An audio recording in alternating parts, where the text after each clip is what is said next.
हाँ जी बच्चों, पिछले टर्म पर सॉल्वेंसी रेशियो जो शॉर्ट टर्म थी वो कंप्लीट किए थे। इसके बाद स्टार्ट किया था लॉन्ग टर्म सॉल्वेंसी रेशियोज, जिसका दूसरा नाम लीवरेज रेशियो भी था। इसमें सबसे पहले थे कैपिटल स्ट्रक्चर रेशियोज, जिसमें पहला इक्विटी रेशियो था। टोटल कैपिटल एम्प्लॉयड में ओनर्स की अपनी इक्विटी कितनी है वो रेशियो। फिर डेट रेशियो था, टोटल कैपिटल एम्प्लॉयड में डेट का कितना रेशियो है। और अब है तीसरा डेट टू इक्विटी रेशियो। बहुत इंपॉर्टेंट रेशियो है ये, एग्ज़ाम में मान के चलिए ज़रूर आएगा। फॉर्मूला है total outside liabilities divided by shareholders equity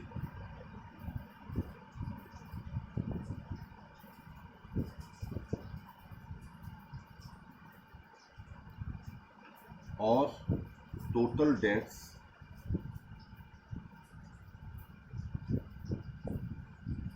divided by shareholders equity.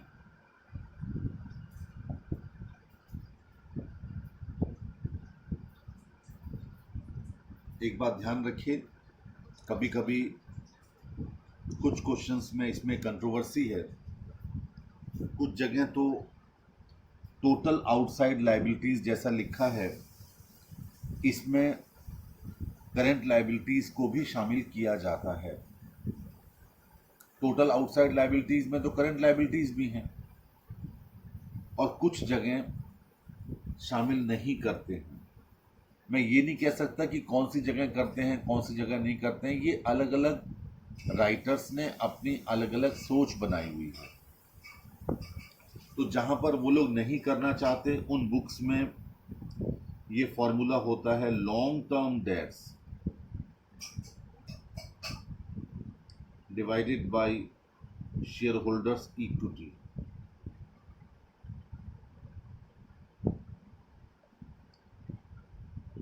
वहां पर फिर करंट लाइबिलिटीज को शामिल नहीं करते हैं, लेकिन बहुत सारे लोग कहते हैं कि नहीं, इसमें करंट लाइबिलिटीज को भी शामिल करना चाहिए। दूसरी चीज, जहां तक शेयर होल्डर्स इक्विटी का सवाल है, इसमें क्या क्या चीजें ली जाती हैं। शेयर होल्डर्स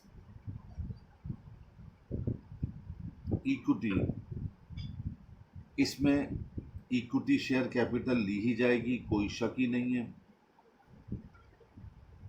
इसमें प्रेफरेंस शेयर कैपिटल भी ली जाती है, प्लस पोस्ट एक्यूमुलेटेड प्रॉफिट्स,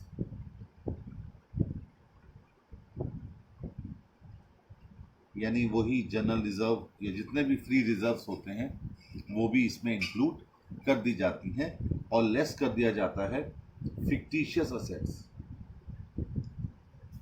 यानी P&L अकाउंट का डेबिट बैलेंस, यानी रिपेयर्स, यानी एडवर्टीजमेंट, जो असेट साइड में दिया गया होता है उसे फिक्टिशियस असेट कहते हैं, उसे हम लेस कर देते हैं। अब ज़रा इसका इंटरप्रिटेशन सुन लीजिए और बड़े ध्यान से सुनिएगा, क्योंकि ये बहुत इंपॉर्टेंट रेशियो है। ये मान के चलिए 100% एग्जाम में पूछा ही जाता है। A high debt to equity ratio means less protection for creditors. अगर आपके डेट्स ज़्यादा हैं, ये रेशियो हाई है, तो इसका मतलब साफ है कि आपके डेट्स को प्रोटेक्शन कम मिला हुआ है, इक्विटीज कम है। A low ratio indicates a wider safety cushion. ज्यादा बड़ा कुशन है अगर ये रेशियो लो आता है, यानी डेट्स कम होते हैं, which means creditors feel the owner's fund can help absorb possible losses of income and capital. ये रेशियो डेट और इक्विटी के रिलेशन को शो करता है, और ये किसी भी बिजनेस के लिए, खासकर लेंडर्स के लिए, they also keen to know this ratio since it shows relative weights of debt and equity debt equity ratio may also treated as an indicator of financial leverage. आप आने वाले समय में लीवरेज का चैप्टर पढ़ेंगे, बहुत छोटा चैप्टर है, एग्जाम के लिए भी अच्छा है। वहाँ दो तरह के लीवरेज होते हैं, एक ऑपरेटिंग लीवरेज और एक आपका फाइनेंशियल लीवरेज। तो फाइनेंशियल लीवरेज वो है जहाँ पर डेट और इक्विटी दोनों होते हैं। यानी कोई कंसर्न अगर न सिर्फ अपना पैसा लगा करके बल्कि लोन लेकर के भी अगर अपना बिजनेस चला रही है तो ये माना जाता है कि वो लीवर्ड फर्म है, उसे कहते हैं लीवर्ड फर्म। और अगर कोई सिंपल अपने पैसे से ही बिजनेस चला रही है तो उसे यूनिलीवर्ड यानी कि अनलीवर्ड फर्म भी कहा जाता है। तो ये एक इंडिकेटर है फाइनेंशियल लीवरेज का। चलिए, अब कुल मिलाकर के अब तक हम 3 रेशियोज कैपिटल स्ट्रक्चर मैंने बताया था कि बिजनेस में जितनी कैपिटल लगी हुई है उसका स्ट्रक्चर क्या है, उसका कंपोजिशन क्या है, उसमें अपना पैसा कितना है, डेट का पैसा कितना है, ये सब उसी से रिलेटेड रेशियोज चल रहे हैं। डी पार्ट वो है debts to total assets ratio.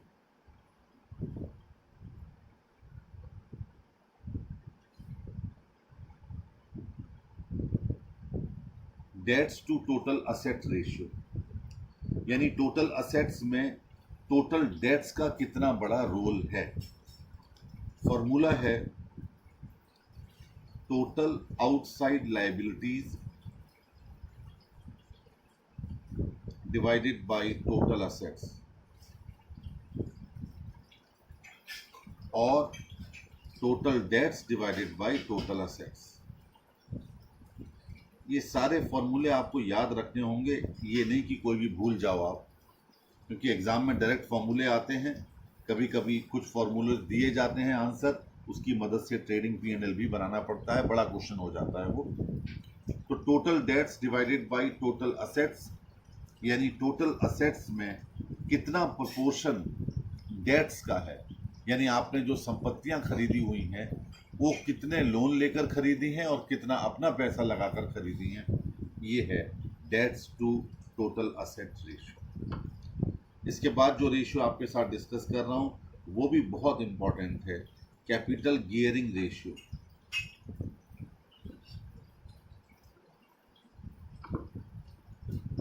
Capital gearing ratio देखिए,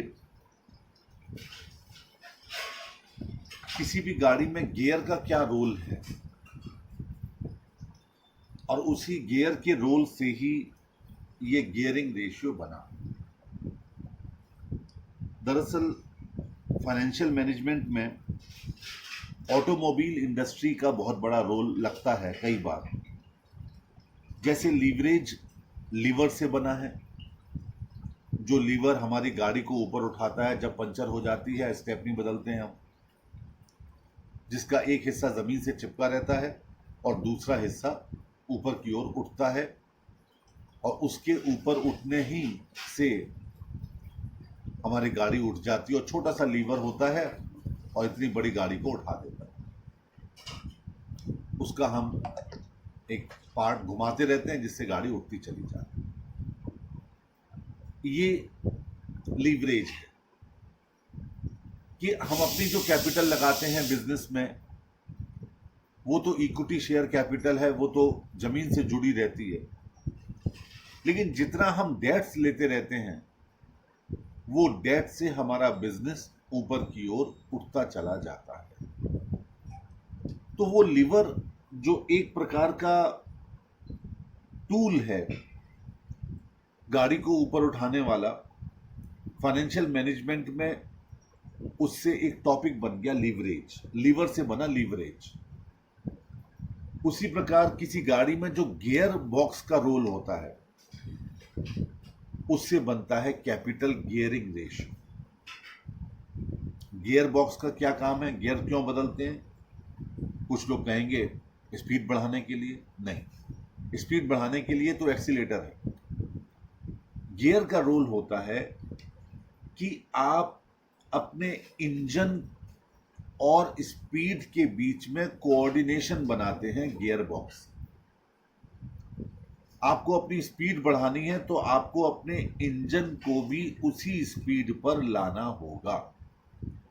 जैसे इलेक्ट्रिक फैन में रेगुलेटर का काम होता है कि आपको तेज हवा चाहिए तो आप रेगुलेटर को बढ़ा देते हैं उसका नंबर, जिससे जो बाइंडिंग होती है पंखे के अंदर वो अगले स्पीड पर चली जाती है।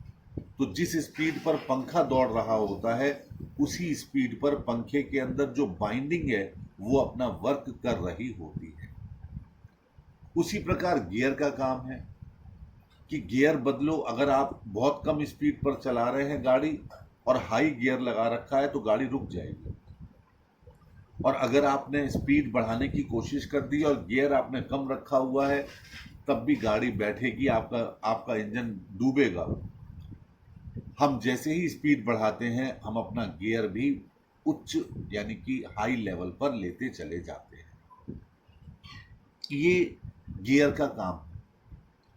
उसी प्रकार बिजनेस में भी जब हम शुरू में बिजनेस शुरू करते हैं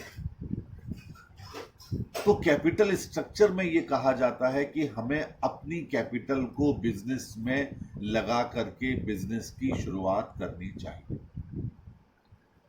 अपनी बिजनेस को यानी उसी तरीके से जैसे गाड़ी जब आप स्टार्ट कर रहे हैं तो फर्स्ट गियर में ही गाड़ी को उठाओ क्योंकि उसकी स्पीड कम है। ठीक उसी प्रकार बिजनेस की स्पीड कम है तो अभी आपको अपना पैसा लगा करके बिजनेस की शुरुआत करनी चाहिए।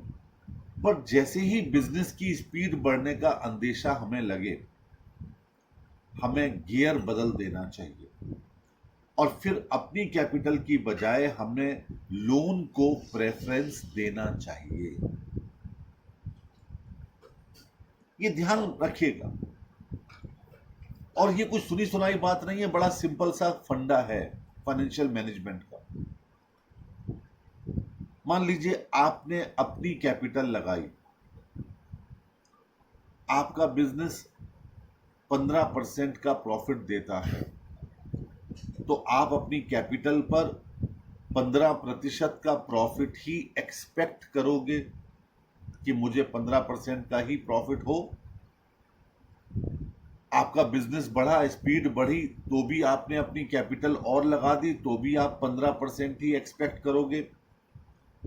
यानी आपका बिजनेस बढ़ने के बाद भी रेट ऑफ रिटर्न उसी 15% पर ही रहेगा क्योंकि आपने अपनी कैपिटल लगा रखी है। दूसरी बार भी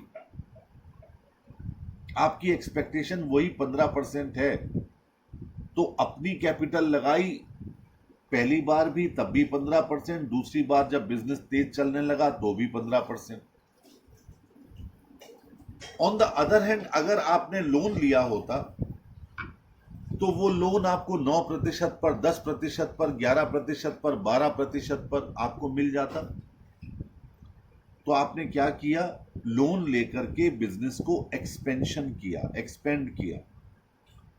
तो उससे क्या हुआ कि बिजनेस तो आपको 15% का प्रॉफिट दे रहा है और लोन का इंटरेस्ट आपको 12% का देना पड़ रहा है।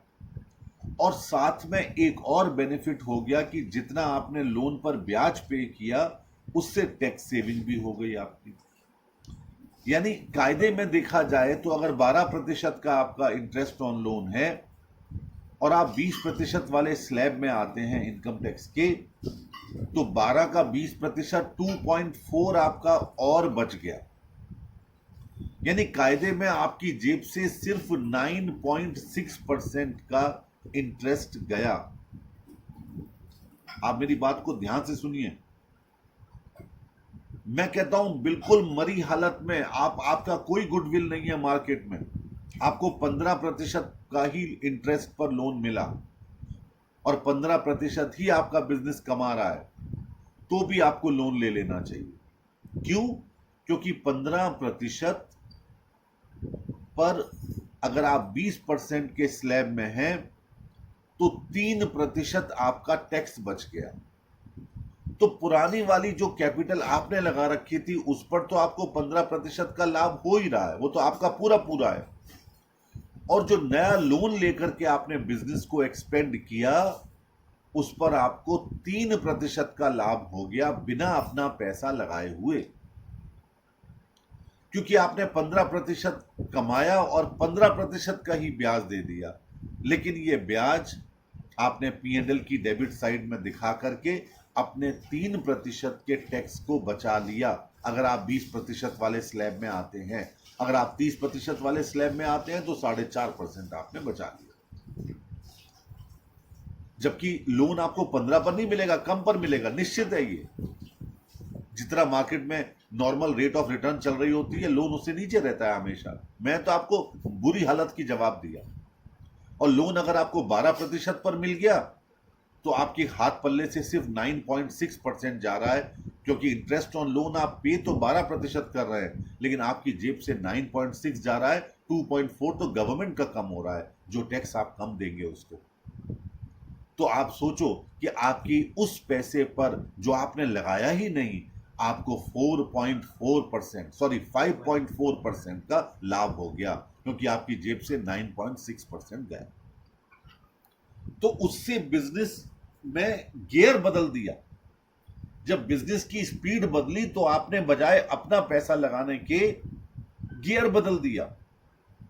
इसी को कहते हैं कैपिटल गियरिंग रेशियो। और ये नॉर्मल सी बात भी है, हर बिजनेस में ऐसा होता है।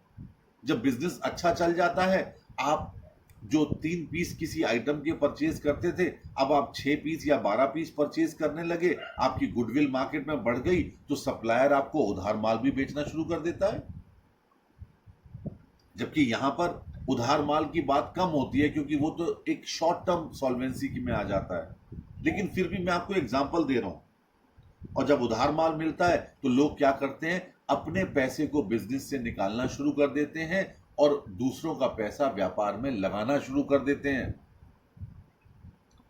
अपना पैसा यानी घर खर्च के लिए, और अगर ज्यादा पैसा निकलना शुरू हो जाता है तो वो उसका दूसरा इन्वेस्टमेंट का डिसीजन लेते हुए कहीं ना कहीं उसे इन्वेस्ट करना शुरू कर देते हैं। तो आपको डबल लाभ हो गया। एक तो व्यापार में लोन लेकर के आपने बिजनेस में प्रॉफिट कमा रहे हैं आप, और फ्री फंड में अपना बिना पैसा लगाए, और अपना पैसा धीमे धीमे निकाल कर कहीं और इन्वेस्ट कर रहे हैं, तो वहां से ब्याज और मिल रहा है आपको। इसलिए कहा जाता है कि जब एक स्कूल खुलता है तो फिर धीमे धीमे दूसरी, तीसरी, चौथी, पांचवी ब्रांचेस बनती चली जाती हैं। एक शोरूम खोलते हैं, धीरे धीरे करके second, third, fourth, fifth branches खुलती चली जाती हैं। उसके पीछे रीजन यही होता है कि व्यापार से व्यापारी अपना पैसा निकाल करके दूसरों का पैसा लगाता चला जाता है और अपने पैसे से दूसरा व्यापार शुरू कर देता है। दिस इज द बेसिक फंडा of financial management and capital gearing ratio इसी दिशा में आपको ले जाएगा। क्या फॉर्मूला है, लिखिए, preference share capital plus debentures plus other borrowed fund जिस पर आपको इंटरेस्ट पे करना हो, divided by equity share capital plus reserves and surplus minus losses या फिक्टिशियस एसेट्स।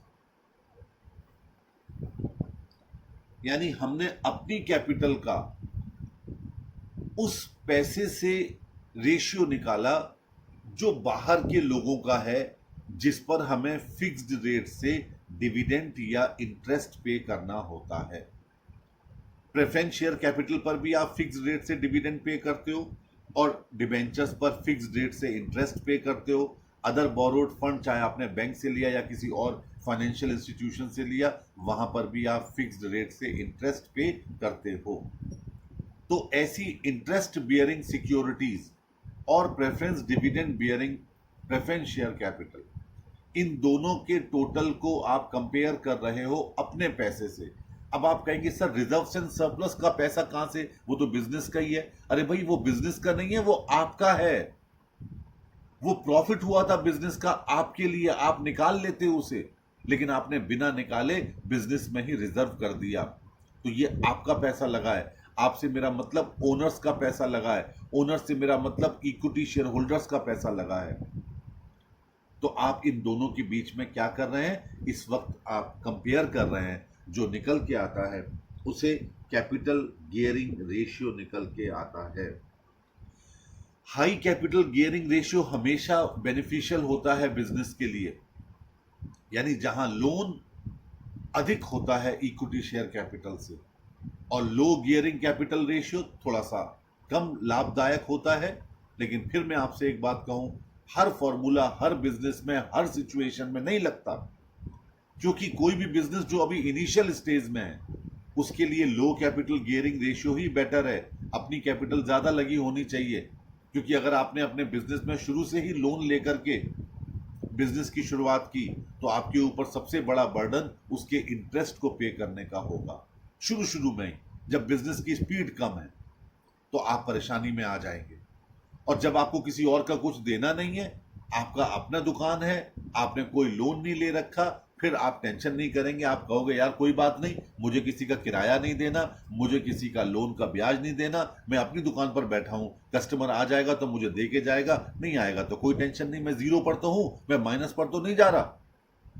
लेकिन अगर आपने ओवरहेड शुरू से ही बढ़ा रखे हैं तो आप पहले दिन से ही माइनस, और वो आपके बिजनेस को फिर अल्टीमेटली क्रैश कर देगा। तो ये था कैपिटल गियरिंग रेशियो। एक अंतिम रेशियो जो कि कैपिटल स्ट्रक्चर की कैटेगरी में आता है, वो अब मैं डिस्कस करने जा रहा हूं, और वो है प्रोप्राइटरी रेशियो।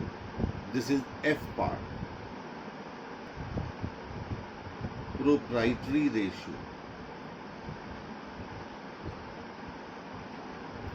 देखिए बिजनेस में मैं एक बार दोबारा से डिस्कस कर लूं, हमने सबसे पहले प्रॉफिटेबिलिटी रेशियोज डिस्कस किए, वहां पर 4 एस्पेक्ट्स थे, based on sales, based on owners equity या बेस्ड ऑन टोटल इन्वेस्टमेंट, फिर based on investors point of view, और based on shareholders point of view, जिसमें आपने डिविडेंड, डीपीएस और ईपीएस निकाले थे।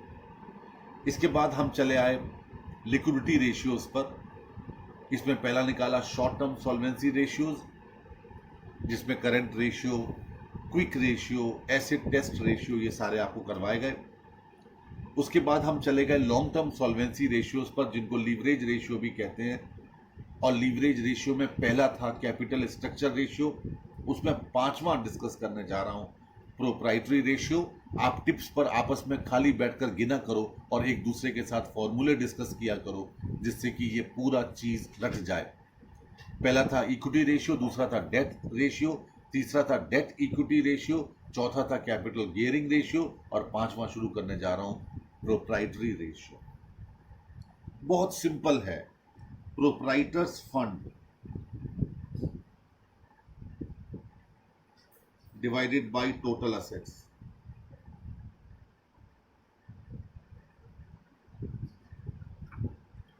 प्रोप्राइटर्स फंड में क्या क्या है? Proprietors fund include equity share capital,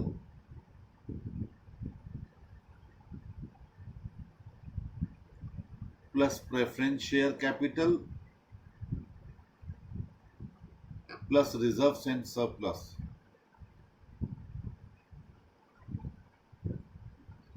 और टोटल असेट्स में आप क्या करेंगे? फिक्टिशियस असेट्स को और लॉसेस को हटा देंगे। यानी ये रेशियो किस बात को इंडिकेट कर रहा है? That the total assets financed by share holders, यानी शेयर होल्डर्स के द्वारा टोटल असेट्स कितनी क्या की गई? फाइनेंस की गई। अब लॉन्ग टर्म सॉल्वेंसी रेशियो का दूसरा पार्ट कवरेज रेशियो।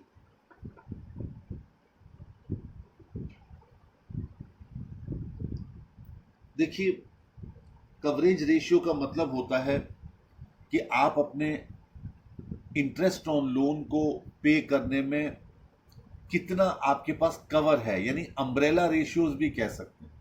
अम्ब्रेला आपको बारिश की बूंदों से बचाता है, कवरेज रेशियो आपको अपने फिक्स्ड इंटरेस्ट को पे करने से बचाता है। दैट इज कितना कवरेज है उसका आपके ऊपर।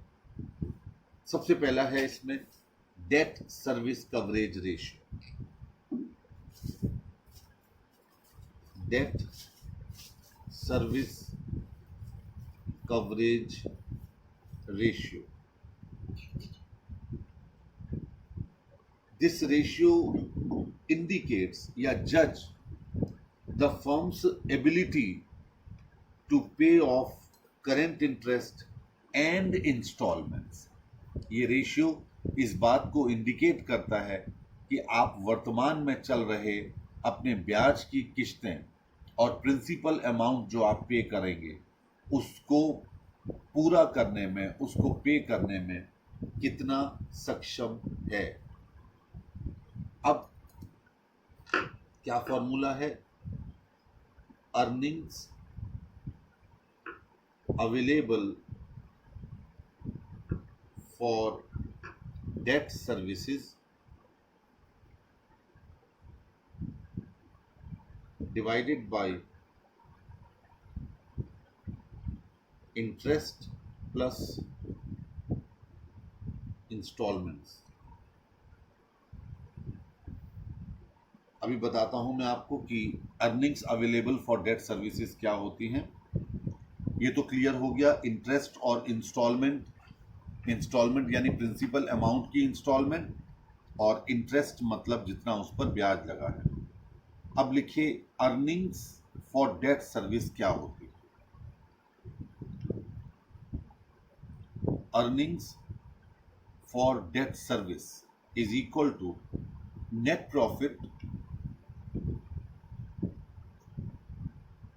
Profit after tax plus non cash operating expenses. Non cash को अंडरलाइन कर दीजिए, non cash operating expenses like depreciation and other amortization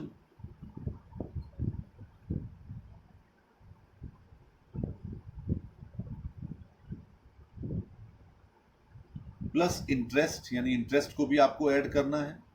पहले आप लेस करके टैक्स घटा चुके थे, अब वापस इंटरेस्ट को ऐड करेंगे, plus other adjustments like loss on sale of fixed assets.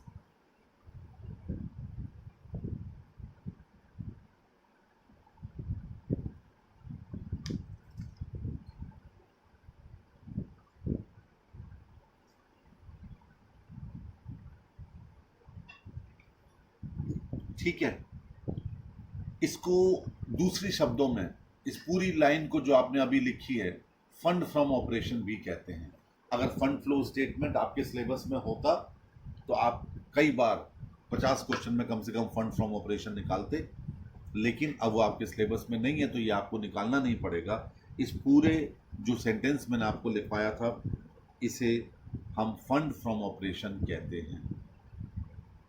ये इसका भी एक सेटिस्फैक्ट्री रेशियो है, यानी इसका एक स्टैंडर्ड रेशियो है कि ये 1.5 to 2 के बीच में अगर कवरेज रेशियो है तो वो सेटिस्फैक्ट्री माना जाता है।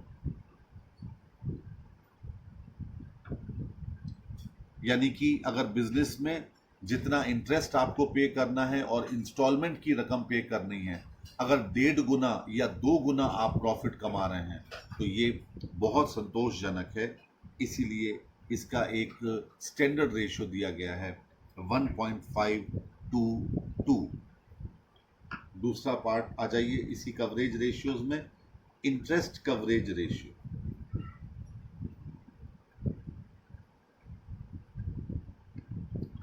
अभी तो था डेट सर्विस कवरेज। जब डेट सर्विस थी तो उसमें इंटरेस्ट के साथ साथ प्रिंसिपल अमाउंट की इंस्टॉलमेंट भी इंक्लूड थी, लेकिन जब खाली इंटरेस्ट आया है तो आप उसके लिए लिखेंगे एबिट यानी earning before interest and tax divided by interest.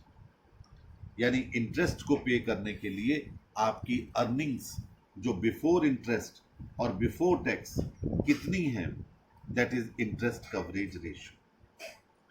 It is EBIT is used as a numerator in the ratio because the ability to pay interest is not affected by tax burden।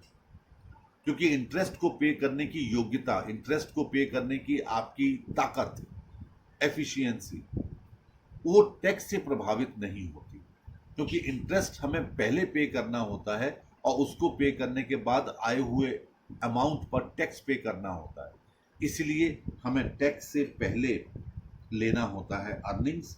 यानी कि tax कभी भी interest coverage ratio को प्रभावित नहीं करता है। This is the formula of interest coverage ratio. अब तीसरा है preference dividend coverage ratio.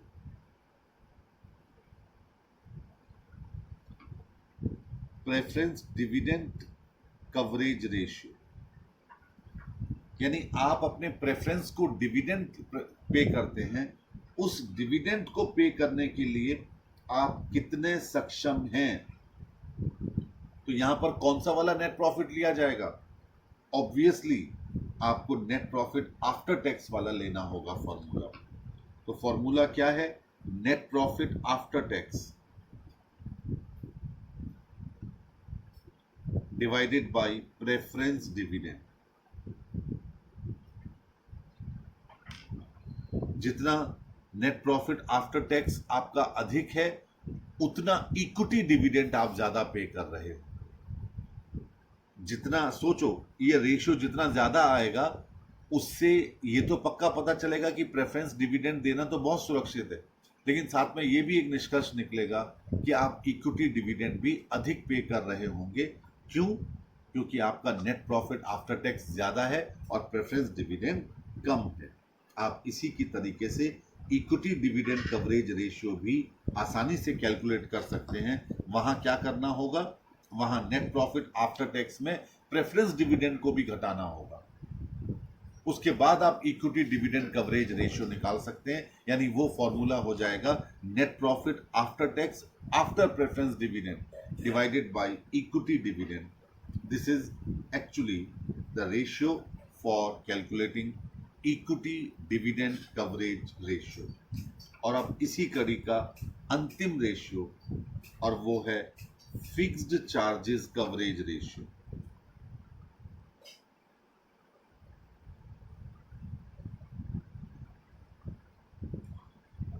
Fixed charges coverage ratio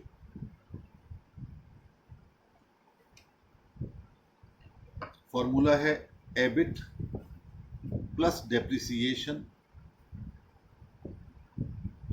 EBIT plus depreciation divided by interest plus एक फ्रैक्शन बनाना है, repayment of loan divided by 1 minus tax rate.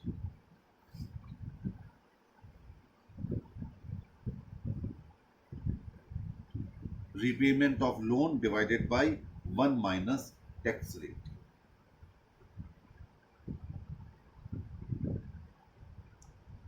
So these are the long-term solvency ratios divided into two parts.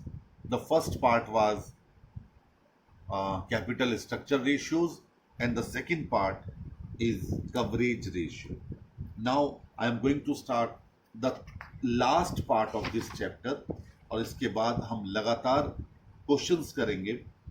मैं सभी part इसलिए पहले करवाना चाह रहा था क्योंकि क्वेश्चन जो होते हैं उसमें हर पार्ट का फॉर्मूला कैलकुलेट करने को कहा जाता है। ऐसा क्वेश्चन बहुत रेयर होते हैं जिसमें खाली प्रॉफिटेबिलिटी ही निकलवाई जाए या लॉन्ग टर्म सॉल्वेंसी ही निकलवाई जाए। सब मिक्स होते हैं, इसलिए पहले सारे फॉर्मूलेज हमें डिस्कस करने पड़ते हैं और उसके बाद ही हम क्वेश्चन की शुरुआत कर पाते हैं।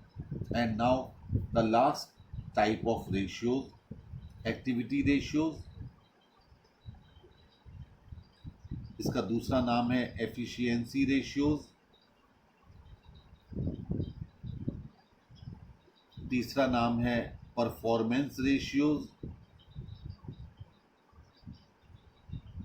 चौथा नाम है टर्नओवर रेशियोज।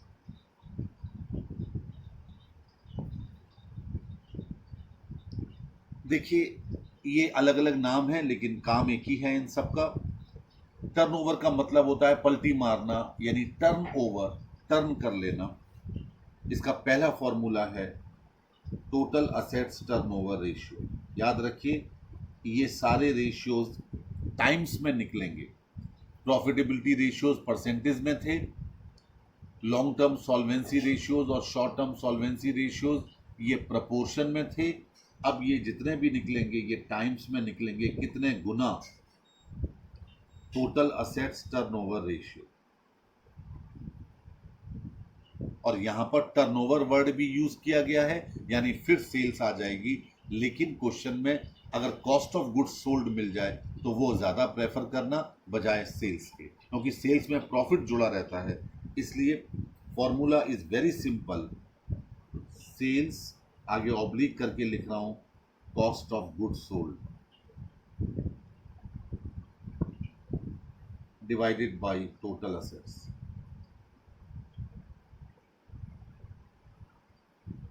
एक बात ध्यान रखिएगा, ये एक्टिविटी रेशियोज क्यों कहे जाते हैं, क्योंकि ये बिजनेस कैसे काम कर रहा है, उसकी परफॉर्मेंस कैसे जा रही है, उस पर बेस्ड होते हैं, इसलिए इनको एक्टिविटी रेशियोज कहा जाता है। एक्टिविटी क्या कि हम कितनी जल्दी माल बेच लेते हैं, कितनी जल्दी हम अपने डेटर से पैसा वसूल कर लेते हैं, कितनी जल्दी हम अपने टोटल असेट से 2 गुना 4 गुना 5 गुना ज़्यादा सेल करते हैं, ये एक्टिविटीज कही जाती हैं। इसलिए इन रेशियोज को एक्टिविटी रेशियोज या एफिशिएंसी रेशियोज या परफॉर्मेंस रेशियोज का नाम दिया जाता है।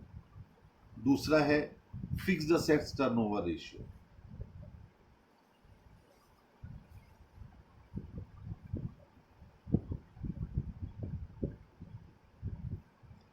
फिर वही formula, sales oblique cost of goods sold divided by, इस बार टोटल असेट्स ना हो करके फिक्स्ड असेट्स। इसी तरह तीसरा formula current assets turnover ratio. बिल्कुल सिंपल से कंसेप्ट होते हैं, एक जैसे हैं इसलिए एक जैसे करवाते हैं हम लोग साथ साथ। फॉर्मूला फिर सिंपल हो गया, sales oblique cost of goods sold divided by current assets. D working capital turnover ratio.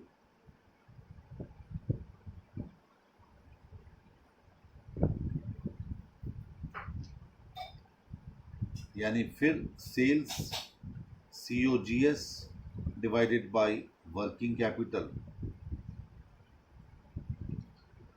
E net assets turnover ratio.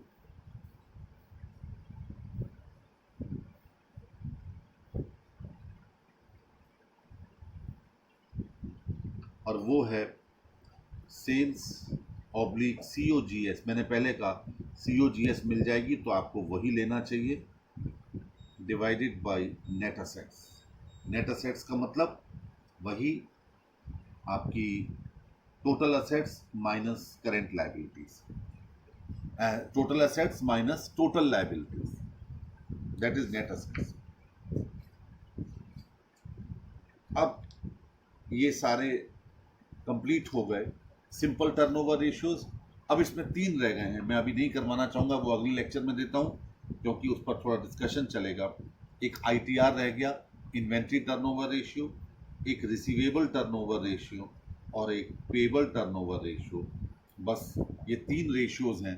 अगले लेक्चर में इनको डिफाइन करके we will complete the first chapter of financial management. Exam में ज़रूर आता है तो इसलिए ध्यान रखिएगा, बहुत इजी है, बहुत कम टाइम लेता है, इसलिए जल्दी से इसको पूरा करके we will start the next part of this subject. That's all.